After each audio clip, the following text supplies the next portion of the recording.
বিএনপিও চাঁদা তোলে, জামাতও চাঁদা তোলে, এই দুইটির মধ্যে পার্থক্য কি? এ নিয়ে কিছু বলেন।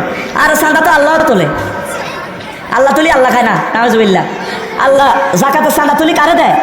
বিএনপিও চাঁদা তোলে, জামাতও চাঁদা তোলে, এই দুই চাঁদার মধ্যে পার্থক্য কি?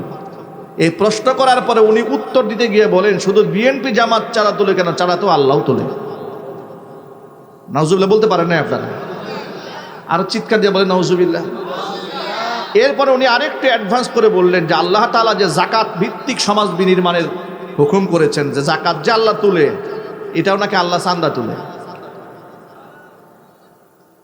কোথাকার কোন হারাম! আচ্ছা, আপনারা একটু জোর আওয়াজে বলতে হবে, বর্তমান সমাজে যে চাঁদা বলতে যা বোঝায়, এটা কি হালাল না হারাম? আরো জোরে।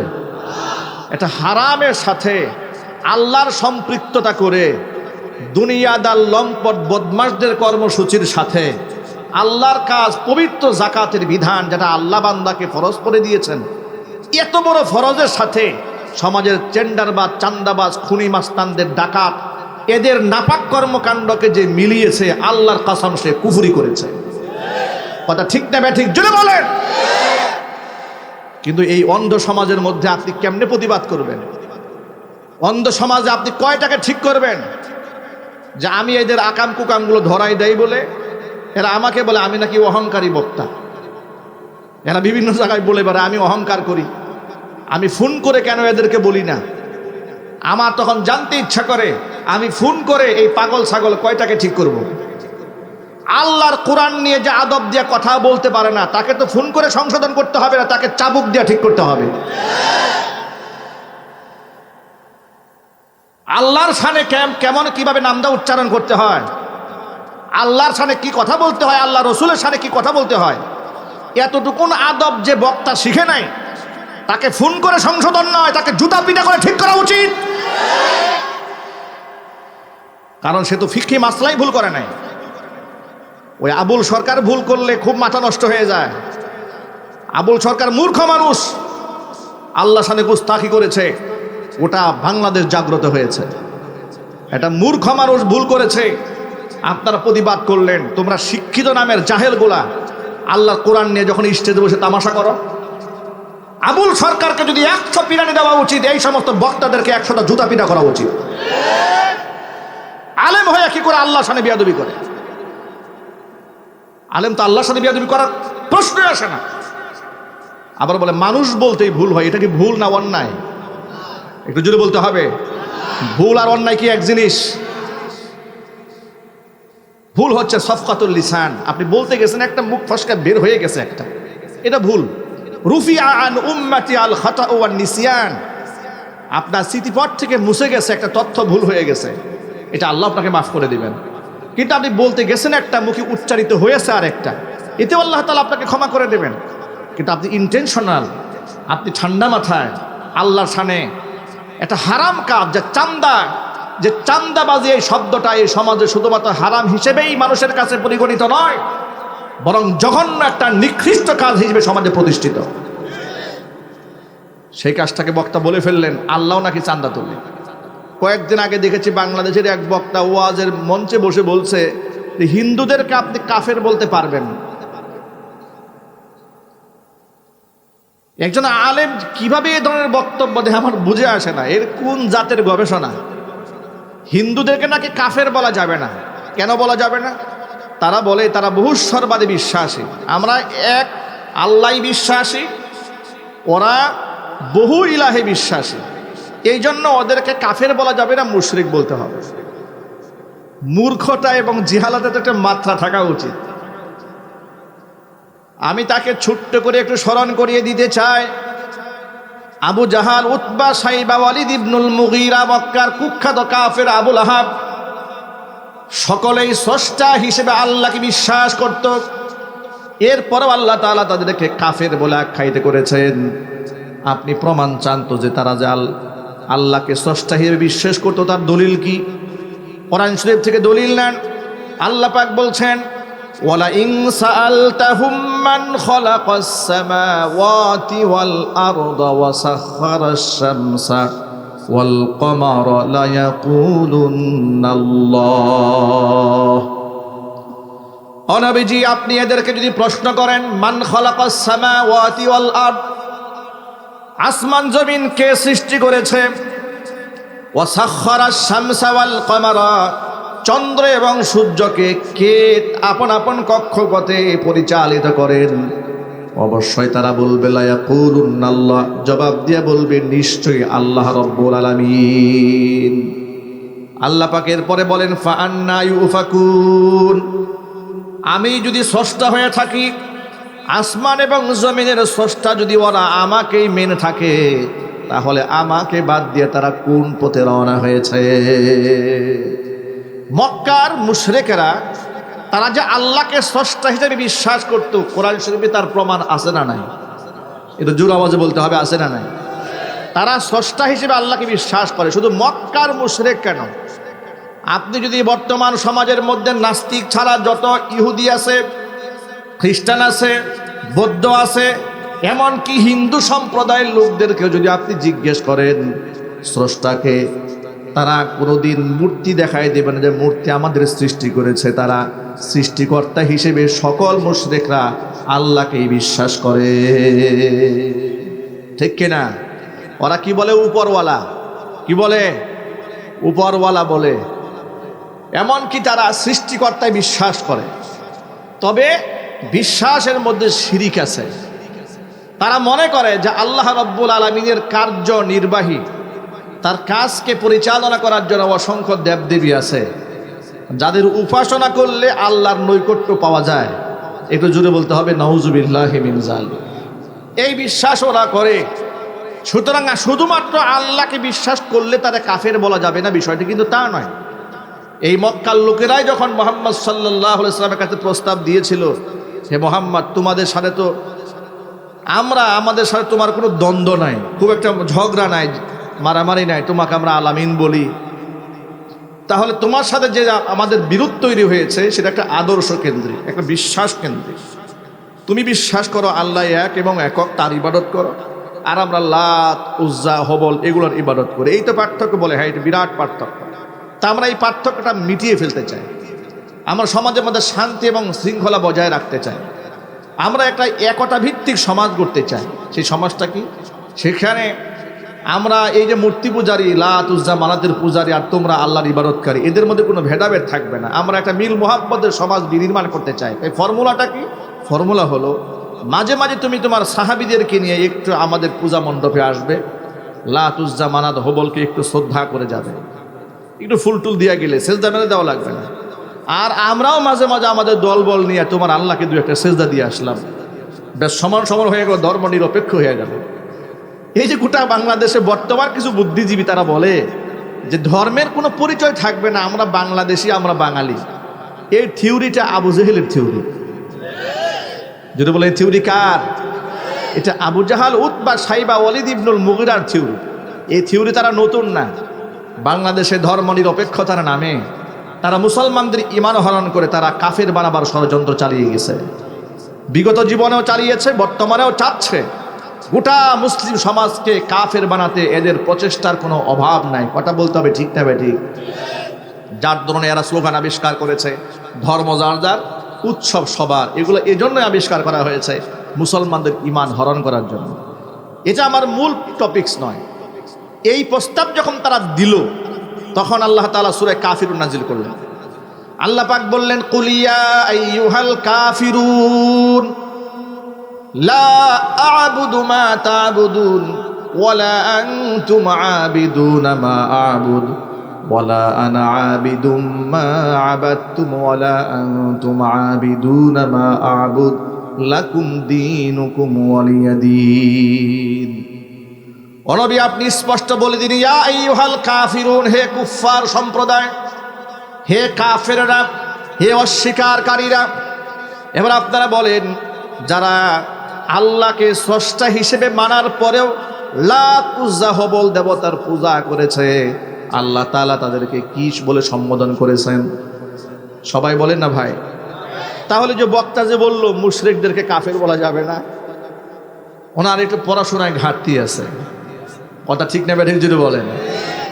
আজকে আমাদের দেশে এই সমাজের অসংখ্য মানুষরা বিপদগামী হয় কিছু দায়িত্ব জ্ঞানহীন আলোচকদের কারণে।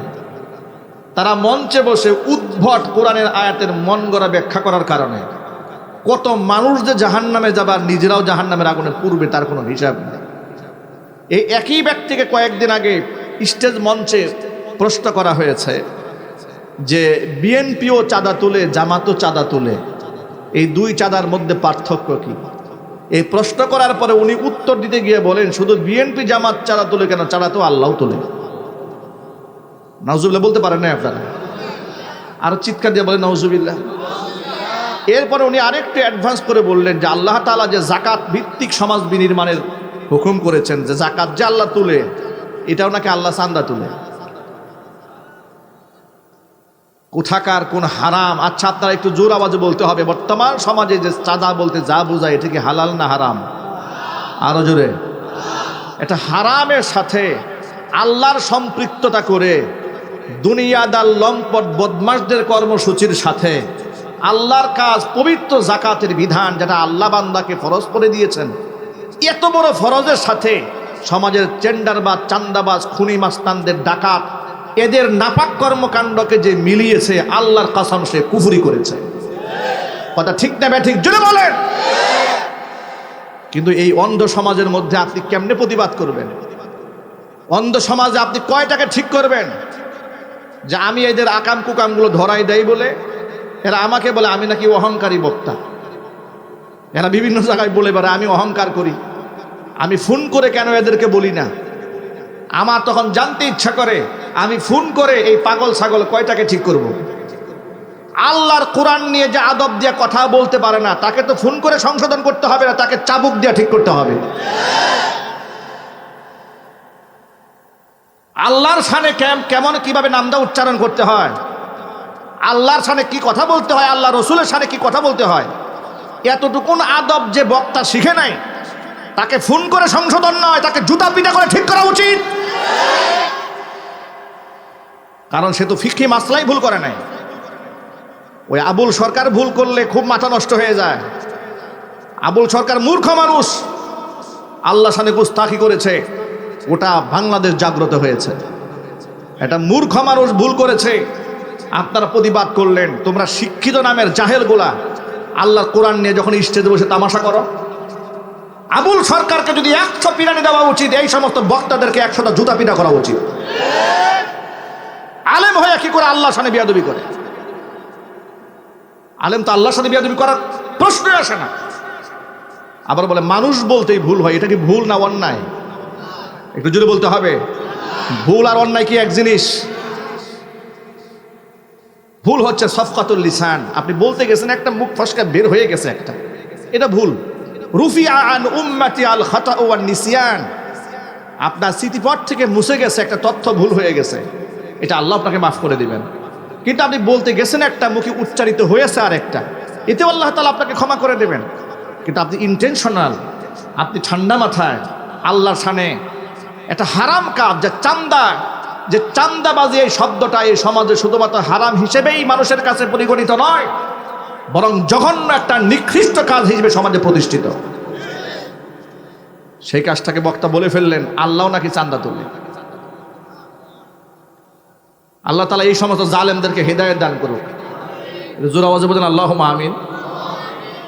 আর ওদের ফিতনা থেকে এই উম্মাহকে হেফাজত করুন। প্রিয় ভাইরা, মূল কথায় ফিরে আসি। এই সেই বক্তা, যে বক্তা শুধু আল্লাহর সামনে গুস্তাখি করে ক্ষান্ত হয়নি, আবার আল্লাহ রাব্বুল আলামিনের আয়াত নিয়েও তামাশা করেছে, কত ব্যঙ্গ বিদ্রুপ যে করেছে। এর ইতিহাস বলতে গেলে ওয়াজ অন্যদিকে চলে যাবে। শুধু আল্লাহর কাছে দোয়া করি আল্লাহ পাক যেন এদেরকে হেদায়েত দান করে, জোরে কোন আমিন। ভাইরা আমার, তাহলে আল্লাহ রাব্বুল আলামিন মুশরিকদেরকে কোরআন মাজিদে কাফের বলে আখ্যায়িত করেছেন, সম্বোধন করেছেন। কি হিসেবে জোরে বলেন তো ভাই? কাফের হিসেবে আখ্যা দিয়েছেন। কুল ইয়া আইয়ুহাল কাফিরুন, হে কাফেরেরা, অস্বীকারীরা, লা আ'বুদু মা তা'বুদুন, তোমরা যার ইবাদত করো আমি আল্লাহ আমি মুহাম্মদ সাল্লাল্লাহু আলাইহি ওয়াসাল্লাম তার ইবাদত করি না। ভাইরা আমার, আল্লাহ রাব্বুল আলামিন মুশরিকদের কাফের হিসেবে ঘোষণা করেছেন। কোরআন মাজিদে আয়াত দ্বারা প্রমাণ হয়ে গেল মুশরিকরা স্রষ্টা হিসেবে আল্লাহকে বিশ্বাস করার পরেও ওরা জাহান্নামী, তার কারণটা শোনেন।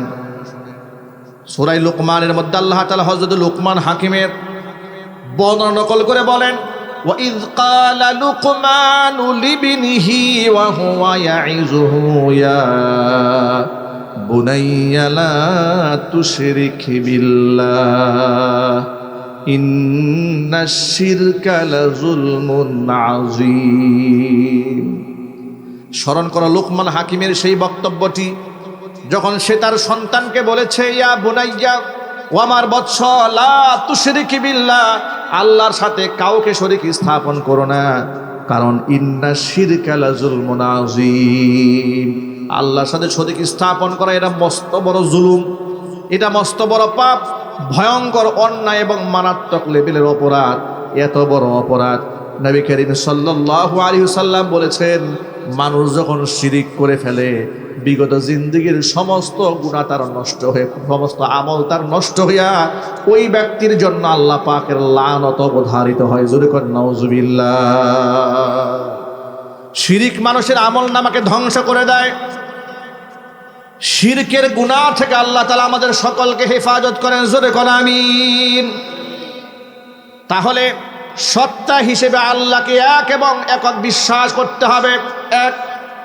2 নাম্বার, মাবুদ হিসেবে আল্লাহ তাআলাকে এক বিশ্বাস করতে হবে। 3 নাম্বার, আল্লাহ সুবহানাহু ওয়া তাআলাকে গুণাবলীর দিক থেকে এক এবং একক, আল্লাহর গুণে কাউকে শরীক করা যাবে না। যেমন এমন বিশ্বাস করা যাবে না যে দুর্গার ক্ষমতা দিয়া হাসিনাকে তাড়িয়ে দিয়েছে। নাউজুবিল্লাহ, জোরে পড়তে হবে। এই বছর দেখেছি চাঁদপুর 5 আসনের এমপি পদপ্রার্থী পূজা মণ্ডপে গিয়ে মুসলমানের সন্তান হাজার মানুষের সামনে দাঁড়িয়ে বলতেছে, মা দুর্গা 10 হাত নিয়ে এসেছে, 10 হাতের শক্তির কারণে শেখ হাসিনা স্বৈরাচারীর পতন হয়েছে। জোরে জোরে বলেন নাউজুবিল্লাহ। কোন মুসলমানের এতটুকুন কথা বিশ্বাস নিয়ে যদি বলে, তাহলে সেই ব্যক্তি তো কাফের, কট্টর কাফের। আর মনে বিশ্বাস নাই যদি মুখে বলে মানুষকে ধোঁকা দেওয়ার জন্য, তাহলেও সে মুনাফেক। কথা ঠিক কিনা? দুর্গা এবং দরগা এর কোনো ক্ষমতা আছে? দুর্গার ক্ষমতায় বিশ্বাস করে মুশরিক কাফিরেরা, দরগার ক্ষমতায় বিশ্বাস করে নামধারী তথাকথিত সুন্নিরা। ঠিক না বে ঠিক? তারা বলে কবরে যে বাবা শুয়ে আছে, বাবা মরার আগে গরিব ছিলেন, কিন্তু মরার পরে বাবা ধনী হয়ে গেছে। বাবার যে এত ক্ষমতা, আমি যদি আপনারা চান আমি এখন ডকুমেন্টারি দেখাতে পারবো। এরা বলে কি, এগুলো শুনলে আপনারা বিশ্বাস করেন। এরা এগুলো অনলাইনে প্রচার করে আর সাধারণ মুসলমানরা ধোঁকা খায়। তারা বলে মালাকুল মাউত জান কবজ করতে পারবে না ততক্ষণ আমার দয়াল কেবলা মুর্শিদ কেবলা পারমিশন দেবে না যতক্ষণ। এমনকি এমন কথাও বলে, এই দরবারের মুরিদ হয়ে কেউ যদি মারা যায়, কবরে তার কোনো হিসাব হবে না, কোনো সওয়াল জবাব হবে না। যদি বলে নাউজুবিল্লাহ।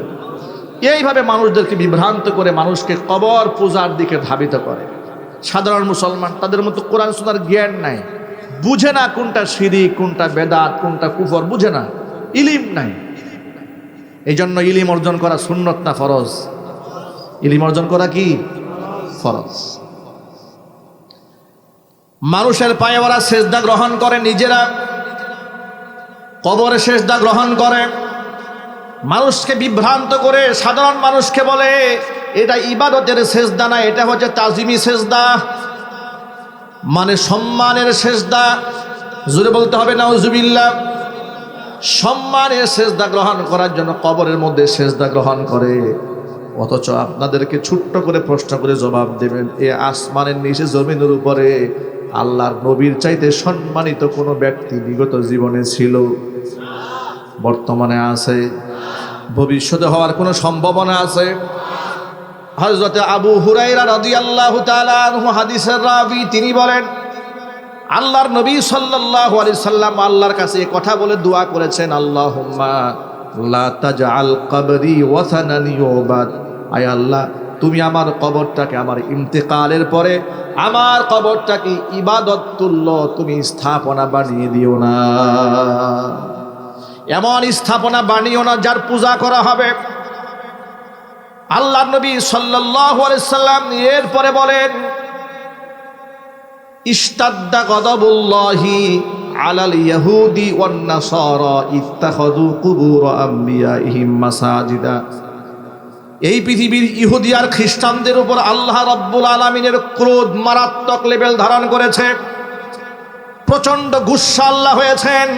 আল্লাহ পাকের লানত ইহুদি খ্রিস্টানদের উপর অবধারিত হয়েছে। একটা বড় পাপের কারণে, সেই পাপটা হচ্ছে ইত্তাখাযু কুবুর আমবিয়াইহিম মাসাজিদা। তারা তাদের নবীদের কবরগুলাকে সিজদার জায়গায় পরিণত করেছে। নবীদের কবর যদি সিজদার জায়গা পরিণত করলে আল্লাহ পাকের লানত পাওয়া যায়, তাহলে কোথাকার কোন বেনামাজি, কোথাকার কোন ল্যাংটা, কোথাকার কোন পাগলা মূল্য, আর এর উপরে স্তম্ভ বানায় মানুষ সিজদা দেওয়া শুরু করলো। যেখানে আল্লাহর নবী সাল্লাল্লাহু আলাইহি ওয়াসাল্লাম নিজের কবরে সিজদা যেন না হয় আল্লাহর কাছে পানাহ চেয়েছেন, দোয়া করেছেন। আল্লাহর নবী তাজিমি সিজদা গ্রহণ করেন নাই। হুজুরের চেয়ে সম্মানিত পৃথিবীর কোনো পীর হওয়ার সম্ভাবনা আছে? একটু ইমাম দীপ্ত কণ্ঠে জবাব দিয়ে বলেন। তাহলে যারা মানুষের পায়ে সিজদা দেয় কিংবা কবরে সিজদা দেয়, এগুলা মুসলমান না মুশরিক? চিল্লাই বলেন। বাঁচতে হবে এই গুনাহ থেকে। মায়েরা বোনেরা, বাঁচেন এই গুনাহ থেকে, সাবধান। কোন মৃত পীর আর জিন্দা পীরের নামে মান্নত করবেন না, হারাম এবং শিরক। মান্নত করতে মনে চায় তো আল্লাহর নামে করবেন। কার নামে? আল্লাহর নামে। কবরে কিচ্ছু চাবেন না। কবর চাওয়ার জায়গা নয়, কবর দেওয়ার জায়গা। কবরে সালাম দিবেন, কবরবাসীর জন্য দোয়া করবেন। মৃত ব্যক্তির সরিষা দানা পরিমাণ কোনো ক্ষমতা নাই। সকল ক্ষমতার মালিক কে? যদি মৃত ব্যক্তিদের কবরের ভিতরে এদের পাওয়ার থাকতো, তাহলে কবর থেকে জিন্দা হইয়া বের হয়ে এসে থাপড়ায়া খাদেমের দাঁতগুলা ফেলাই দিত। কথা বলে না কেন? খাদেমের চুলগুলা কামাই দিত সবার আগে, যে বেটা বিয়াদব, তুই আমার কবর পাহারাদারি করিস, ধান্দাবাজি করে টাকা উদ্ধার করিস, নজরানা গ্রহণ করিস, আল্লাহরে বাদ দিয়ে আমার সামনে সিজদা দেওয়া হচ্ছে, একটু বাধা দেস না তুই? ব্যাপারটা কি? আল্লাহর নবী ঈসা আলাইহিস সালাতু ওয়াস সালাম,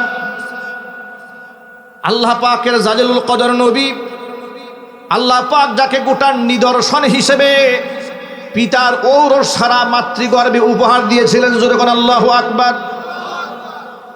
দুনিয়াতে তিনি আগমন করেছিলেন তার মা হযরতে মারিয়ামের সতীত্বের গ্যারান্টি দেওয়ার জন্য। আল্লাহ তাআলা তাকে অপ্রাপ্ত বয়স্কে একেবারে শিশুকালেই তার জবান আল্লাহ খুলে দিয়েছিলেন। এলাকার লোকেরা বলতে শুরু করেছিল এটা জারর সন্তান। এলাকার মানুষ সমালোচনা করেছিল মারিয়ামের গর্ভে জারর সন্তান জন্মগ্রহণ করেছে, কারণ মারিয়ামের বিবাহ হয় নাই, সন্তান কোত্থেকে এলো? তখন হযরতে মারিয়াম তিনি বলেছিলেন, আমি ইন্নী নাযারাতু লির-রহমানি সাওমা ফালান উকাল্লিমাল ইয়াওমা ইনসিয়া।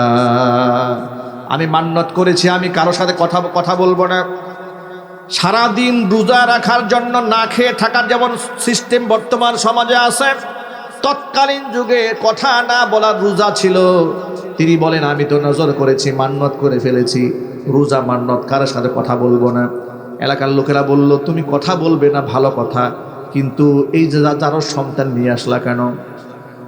এই ছোট্ট বাচ্চাটা যখন শুনতে পাচ্ছে চতুর্দিক থেকে মাকে জিনাকার বলছে, আমাকে যারও সন্তান বলছে, এবার হযরতে মারিয়াম বলছে আমি তোমাদের প্রশ্নের কোনো জবাব মুখে দেব না। ফাআশারাত ইলাইহি, ইশারা দিয়ে দিলেন বাচ্চার দিকে, তোমাদের যত প্রশ্ন আছে সকল প্রশ্নের জবাব আর বাচ্চাটাই দিয়ে দিবে। এলাকার লোকেরা অবাক বিস্ময় বলতে শুরু করলো, ক্বালু কাইফা নুকাল্লিমু মান কানা ফিল মাহদি সাবিয়া। দোলনায় যে বাচ্চা দোল খায়, একেবারে নবজাতক, কি করে তার সাথে আমরা কথা বলবো? এবার কোলের বাচ্চার জবান আল্লাহ খুলে দিলেন।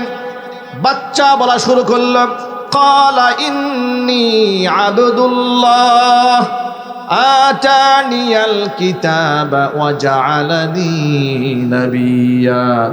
وجعلني مباركا أينما كنت وأوصاني بالصلاة والزكاة ما دمت حيا وبرا بوالدتي ولم يجعلني جبارا شقيا والسلام علي يوم ولدت ويوم أموت ويوم أبعث حيا জোরে বলেন আল্লাহু আকবার। শিশু বাচ্চা ডাক দিয়ে বলে ফেলল, ক্বালা ইন্নী আবদুল্লাহ। আমাকে নিয়েই তো তোমাদের শত প্রশ্ন বলে, হ্যাঁ আমার পরিচয় জানতে চাও। আমার পরিচয় হলো ইন্নী আবদুল্লাহ, আমি আল্লাহ পাকের বান্দা। আতানিয়াল কিতাব, আল্লাহ আমাকে কিতাব দান করেছেন। ওয়াজআলানি নাবিয়্যা, মাতৃগর্ভ থেকে আল্লাহ পাক নবী বানিয়ে দুনিয়াতে আমাকে পাঠিয়ে দিয়েছেন। ওয়াজআলানি মুবারাকান আইনামা কুনতু, যেখানে থাকবো আল্লাহ পাক সেখানে আমাকে বরকতপূর্ণ করেছেন। যারা সন্তান যেখানে থাকে, যে সমাজে থাকে, সেই সমাজে বরকত আসে না, ওই সমাজ থেকে রহমত বরকত উঠিয়ে নেওয়া হয়। আমি যদি যারা সন্তান হতাম তো এলাকায় বরকত আসবে না, কিন্তু আল্লাহ তাআলা আমাকে এতটা বরকতপূর্ণ করেছেন, এতটা পাক পবিত্র বানিয়েছেন, আমাকে আল্লাহ তাআলা মুবারক বানিয়ে দিয়েছেন। যে জমিনে ফসল হয় না, ওই জমিনের উপরে নবী ঈসা আলাইহিস সালাতু ওয়াস সালাম হেঁটে গেলে আল্লাহ পাক জমিনকে উর্বর বানিয়ে দিতেন। যে খালে মাছ নাই, ঈসা আলাইহিস সালাম সেই খালের মধ্যে হাত দিলে মাছ দ্বারা ভরপুর হয়ে যেত। জোরে কোন আল্লাহু আকবার। শুধু কি তাই, একেবারে কুষ্ঠ রোগে আক্রান্ত হয়ে গায়ের চামড়া গোশত খসে খসে পড়ে যাচ্ছে, এমন ব্যক্তির গায়ে নবী ঈসা আলাইহিস সালাতু ওয়াস সালাম টাচ করা মাত্র ব্যক্তি পরিপূর্ণ সুস্থ হয়ে যেত। তিনি বলেন, আল্লাহ তাআলা আমাকে মুবারক করেছেন, বরকতপূর্ণ করেছেন। ওয়াউসানি বিসসালাতি ওয়াজ যাকাতি, আল্লাহ তাআলা আমাকে নামাজ এবং যাকাতের হুকুম করেছেন। ওয়াউসানি বিসসালাতি ওয়াজ যাকাতি মা দুমতু হাইয়া, যতদিন আমি বেঁচে থাকব। এরপরে আল্লাহ তাআলার পক্ষ থেকে আমার মায়ের পবিত্রতার ঘোষণা দেওয়ার জন্য আমি এসেছি। ওয়াবাররাম বিওয়ালিদাতি, আমি ঘোষণা করছি আমার মা পুত পবিত্র। আল্লাহ রাব্বুল আলামিন আমার মাকে গোটা দুনিয়ার মধ্যে পবিত্র নারী হিসেবে ঘোষণা করেছেন। জোরে বলেন সুবহানাল্লাহ।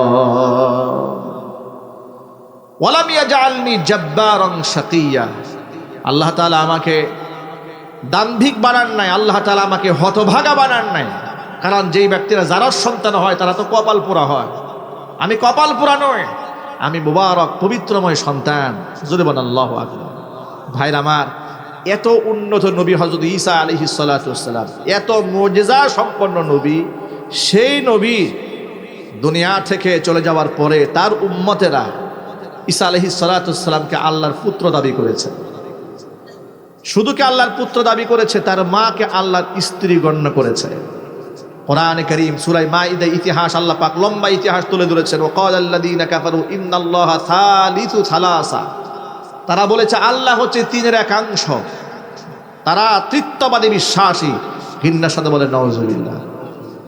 শুধুমাত্র ঈসা আলাইহিস সালামকে আল্লাহর পুত্র, হযরতে মারিয়ামকে আল্লাহর স্ত্রী এবং আল্লাহ রাব্বুল আলামিন তিনে মিলে হচ্ছেন আল্লাহ, এই বিশ্বাস খ্রিস্টানেরা করার কারণে তারা জান্নাতি না জাহান্নামী, জান্নাতি না জাহান্নামী, একাধিক ইলাহি তারা বিশ্বাস করেছে। ওরা জাহান্নামী।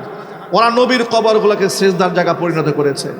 যুগ যুগ ধরে আহলে কিতাবের লোকেরা তাদের নবীদের কবরগুলোকে সিজদায় জায়গা পরিণত করেছিল। এই জন্য ইসলামিক প্রাথমিক যুগে নবী করিম সাল্লাল্লাহু আলাইহি সাল্লাম মুসলমানদের জন্য কবর জিয়ারতকে নিষেধ করে দিয়েছিলেন, যে তোমরা কবরের কাছে যাবে না। কেন? এই যে কবর কেন্দ্রিক যে একটা পূজার সিস্টেমটা যুগ যুগ ধরে ছিল, কবর পূজার প্রতি ঘৃণা তৈরি করার জন্য, আল্লাহ পাকের তাওহীদ মানুষের অন্তঃকরণে মজবুতভাবে ঢুকে দেওয়ার জন্য ইসলামের প্রাথমিক যুগে কবর জিয়ারত নিষিদ্ধ ছিল। যখন আল্লাহর নবী সাল্লাল্লাহু আলাইহি ওয়াসাল্লাম উপলব্ধি করতে সক্ষম হলেন যে মানুষের অন্তরে আল্লাহ পাকের বিশ্বাস তাওহীদ এতটা মজবুত হয়েছে যে কবরের কাছে গিয়ে আর মানুষ সেজদা দেবে না কবরকে, হুজুর তখন কি বললেন শোনেন। আল্লাহর নবী তখন বললেন, নাহাইতুকুম আন জিয়ারাতিল কুবুর, তোমাদেরকে আমি কবর জিয়ারত করতে বারণ করেছিলাম। ফাজুরুহা, এখন তোমরা কবর জিয়ারত করতে পারো, অসুবিধা নাই। ফাইন্নাহা তুযাক্কিরুল মাউতা, বরং কবর জিয়ারত করতে নবীজি উৎসাহ দিয়ে বললেন বেশি বেশি কবর জিয়ারত করো, কারণ কবর জিয়ারত মানুষকে মৃত্যুর কথা স্মরণ করিয়ে দেয়। আল্লাহু আকবার বলেন, আল্লাহু আকবার জোরে বলেন। তবে সেই কবরেও শুধুমাত্র পুরুষরা জিয়ারায় যাবে, নারীদের জন্য কবর জিয়ারা করা জায়েজ নাই। হাত্তাকে নারী তার স্বামীর কবরও জিয়ারত করতে যাবে না, নারী তার বাবার কবরও জিয়ারত করতে যাবে না, নারী তার নিজের সন্তানের কবরও জিয়ারত করতে সে ব্যক্তি যাবে না। নারী তার সন্তানের জন্য, তার পিতার জন্য, স্বামীর জন্য ঘরে বসে আল্লাহর কাছে দোয়া করবে। সুবহানাল্লাহ পড়েন। নারীদের কবরে যাওয়ার কোনো পারমিশন শরীয়তে আছে? আরো যদি বলেন ভাই আছে। অথচ আপনি দেখেন মাজার কেন্দ্রে কি হচ্ছে বাংলাদেশে। নারী পুরুষের কোনো ভেদাভেদ নাই, নারী আর পুরুষের কোনো ভেদাভেদ নাই, একেবারে মেখে একাকার হয়ে গেছে। কিসের নারী কিসের পুরুষ, ঢোল বাজাচ্ছে, তবলা বাজাচ্ছে। আবার মাজারের তথাকথিত ভণ্ড পীরেরা মহিলাদের সাথে শুধু মুসাফা করছে না, একেবারে মোয়ানাকা করতেছে। পীর সাহেব শুয়ে আছে, মহিলারা পুরা পীর সাহেবের পায়ের তলা থেকে শুরু করে মাথা পর্যন্ত মেসেজ করে দিচ্ছে। এগুলো অনলাইন থাকার কারণে এখন ভিডিও পাওয়া যাচ্ছে, আমাদের কাছে আসতেছে।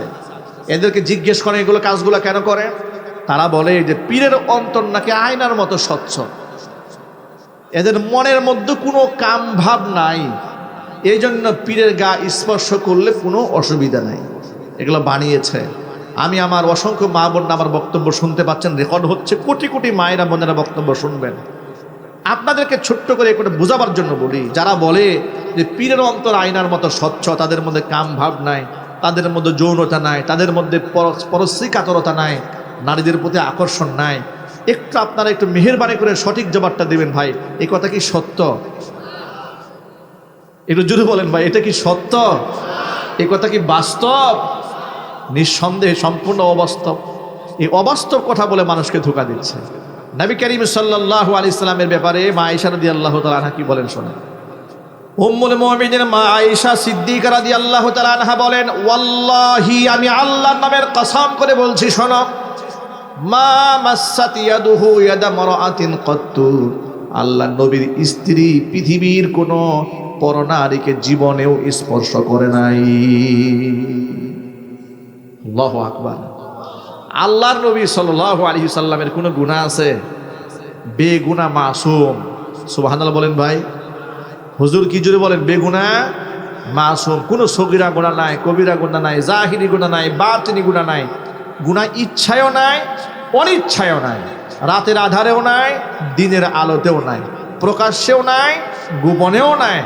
এমন মর্যাদাপূর্ণ নবী সাল্লাল্লাহু আলাইহি ওয়াসাল্লাম জীবনে কোনো পরনারীকে স্পর্শ পর্যন্ত করেননি। একটু যদি বলতে হবে আল্লাহু আকবার। নিজে তো পরনারীকে স্পর্শ করেননি, আবার নিজের স্ত্রীদেরকে পরপুরুষের সামনে যাওয়ার পারমিশনও দেননি। উম্মে সালামা রাদিয়াল্লাহু তাআলা আনহা হুজুরের স্ত্রী, তিনি বলেন, আমি এবং হযরতে মাইমুনা রাদিয়াল্লাহু তাআলা আনহা হুজুরের ঘরের পাশে দাঁড়িয়েছিলাম। এমন সময় ফাজা আব্দুল্লাহ ইবনে উম্মে মাকতুম রাদিয়াল্লাহু তাআলা আনহু, আব্দুল্লাহ ইবনে উম্মে মাকতুম জন্মান্ধ সাহাবী, তিনি আগমন করলেন। ইতোমধ্যে পর্দার আয়াত নাযিল হয়ে গিয়েছিল। নবীজি তার স্ত্রী দ্বয়কে ডেকে বললেন, ইহতাজিবা মিনহু, আব্দুল্লাহ ইবনে উম্মে মাকতুম এসেছে, তোমরা উভয়ে পর্দার আড়ালে চলে যাও। উম্মে সালামা বলেন, হুজুরকে আমরা প্রশ্ন করলাম, আলাইসা হুয়া আমা লা ইউবসিরুনা ওয়ালা ইয়ারিফুনা, ও আল্লাহর নবী, সে তো অন্ধ মানুষ, আমাদেরকে দেখতেও পারবে না, চিনতেও পারবে না। নবী আমাদেরকে জবাব দিয়ে বললেন, আফা আমিয়া ওয়ানিয়ান্তুমা আলাস্তুমা তুবসিরানি, সে অন্ধ, তোমাদেরকে দেখবে না, তোমরা দুইজনে কি অন্ধ নাকি, তোমরা কি তাকে দেখবে না? সুবহানাল্লাহ বলবেন না ভাই। নিজের স্ত্রীদেরকে পরপুরুষের সামনে যাওয়ার পারমিশন দেননি। পরপুরুষ থেকে, অন্ধ ব্যক্তির সামনে থেকেও স্ত্রীদেরকে আড়াল করে রেখেছেন। তাহলে আমরা তো ইসলাম বুঝবো আল্লাহর নবীর কাছ থেকে নাকি বাউল ভণ্ডদের কাছ থেকে? ইসলামের মূল ব্যাখ্যা, পর্দার ব্যাখ্যা, এই যে বর্তমানে হিজবুত তাওহীদ নামে একটা ভণ্ড দল আছে, এগুলা মহিলাদেরকে সামনে নিয়ে বসে, কথা ঠিক নেবে ঠিক ছিল বলেন। এরপরে কত রকমের ব্যাখ্যা, কত প্রকারের গুজামিল মানুষকে দিয়ে মানুষদেরকে বিভ্রান্ত করে। আমি আপনাদেরকে বলবো, আমরা কি ভণ্ডদের ব্যাখ্যা মানবো নাকি আল্লাহ রসুলের ব্যাখ্যা মানবো? এদের ব্যাখ্যা মানবো নাকি সাহাবায়ে কেরামের ব্যাখ্যা মানবো? সূরা আহজাব থেকে আরেকটা রেফারেন্সটা নিয়ে আপনাদের সামনে শোনেন। আল্লাহ তাআলা হুজুরকে ডেকে বলেন, ইয়া আইয়ুহান নাবিয়্যু কুল লিআজওয়াজিকা ওয়া বানাতিকা ওয়া নিসাইল মুমিনিন ইউদিনিনা আলাইহিন্না মিন জালাবিবিহিন্না। ও নবীজি, আপনি আপনার স্ত্রীদেরকে বলে দিন, আপনার কন্যাদেরকে বলুন, আপনি আপনার নিজের মেয়েদেরকে বলার পরে এবার আপনি মুমিন নারীদেরকে আপনি বলে দিন, তারা যখন প্রয়োজনে ঘরের বাহিরে যাবে তারা যেন তাদের উপরে জিলবাব ঝুলায় নেন। জিলবাব এক বচন, জালাবিবুন বহু বচন। জিলবাব কাকে বলে? এবার মুফাসসিররা তাফসিরে লিখেছেন, জিলবাব হচ্ছে এমন একটা চাদর, এমন একটা ওড়না যেটা মাথার উপর ঢাকলে গোটা দেহটা আপাদমস্তক ঢেকে যায়। ইবনে মাসউদ রাদিয়াল্লাহু তাআলা আনহু তিনি ফাকিহ ছিলেন। সাহাবায়ে কেরামের মধ্যে কিন্তু সবাই ফকিহ ছিলেন না, সবাই কারি ছিলেন না। তাদের মধ্যে কেউ কেউ ছোটোখাটো ইলিম ওয়ালা ছিলেন, কিন্তু সকলেই নাজাত প্রাপ্ত, আল্লাহর সন্তুষ্টি প্রাপ্ত। জোরে বলেন আল্লাহু আকবার। ইবনে মাসউদ রাদিয়াল্লাহু তাআলা আনহু তিনি ব্যাখ্যা করে বলেছেন যে নারীরা পর্দার আয়াত নাজিল হওয়ার পরে বাহিরে যাওয়ার সময় তারা শুধুমাত্র একটা চোখ বের করে রাখতে পারবে, দুই চোখও খোলা রাখতে পারবে না। এটা ইবনে মাসউদ রাদিয়াল্লাহু তাআলা আনহুর ব্যাখ্যা। ইবনে রাইসুল মুফাসসিরিন আব্দুল্লাহ ইবনে আব্বাস রাদিয়াল্লাহু তাআলা আনহু ব্যাখ্যা করে বলেছেন যে না, দুটো চোখ তারা শুধু চোখটা খোলা রাখতে পারবে, বাকি আপাদমস্তক ঢেকে ফেলতে হবে। এই যে তাফসীর, এই যে ব্যাখ্যা, এটা আমরা করেছি নাকি সাহাবায়ে কেরাম করেছেন? তো সাহাবায়ে কেরামের ব্যাখ্যা মানবো নাকি বর্তমান ভণ্ড বেদাতীদের ব্যাখ্যা মানবো? নিঃসন্দেহে আমরা সাহাবীদের ব্যাখ্যা মানবো, কারণ আল্লাহ রসুল বলে গেছেন, তাফাররাকাত বানু ইসরাঈল আলা সিনতাইনি ওয়া সাবঈনা মিল্লাহ। বনি ইসরাইল সম্প্রদায়ের লোকেরা ৭২টা দলে বিভক্ত হয়ে গিয়েছিল। ওয়া সাতাফতারিকু উম্মতি আলা ৭৩ মিল্লাহ। আমার উম্মতরা ৭৩টা দলে ভাগ হয়ে যাবে।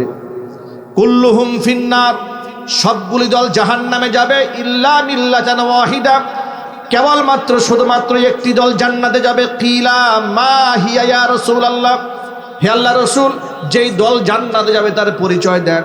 নবীজি তখন বললেন, মা আনা আলাইহি ওয়া আসহাবি, যে আদর্শের উপর আমি নবী নিজে আছি, আমার সাহাবীরা যে আদর্শের উপর আছেন, ওই আদর্শিক কাতারটাই জান্নাতীদের কাতার। এখন সাহাবায়ে কেরাম তাদের স্ত্রীদেরকে যেভাবে পর্দা করিয়েছেন, নবী করিম সাল্লাল্লাহু আলাইহি ওয়াসাল্লাম তার স্ত্রীদেরকে যেভাবে পর্দা করিয়েছেন, সেটা হচ্ছে আমাদের জন্য পর্দার মডেল এবং আদর্শ। এই কথাটা কেন বললাম? বয়াতি, বাউল, তথাকথিত সুন্নি এরা কি করে?